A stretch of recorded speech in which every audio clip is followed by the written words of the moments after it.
Dans certaines communes, qu'est-ce qu'il y a devant la mer, entre guillemets?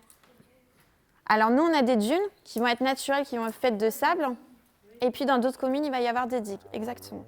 Ce matin-là, Manon Brohan initie le public à la prévention du risque. Le risque, c'est un ensemble de facteurs environnementaux pouvant menacer la société.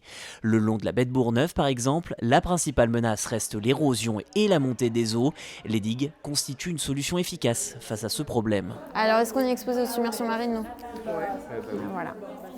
Donc ça y est, vous avez vos réponses. Grâce à un carnet de questions, les élèves en apprennent plus sur ces menaces. La première question, c'était justement la définition d'un risque, pour bien comprendre ce que c'est.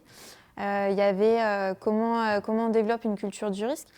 Et puis, il y a une question aussi sur les causes du changement climatique, puisque ça va être en lien avec les prochaines séances du parcours sur la montée du niveau des mers, les conséquences du changement climatique chez nous et ailleurs dans le monde. Un problème réel, mais surtout bien proche de soi.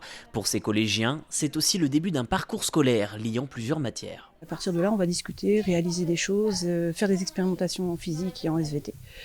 Et puis en classe, après en géographie, moi je vais leur montrer une carte qui montre si on a 2 degrés d'augmentation de température, quelles vont être les conséquences au niveau du niveau de la mer.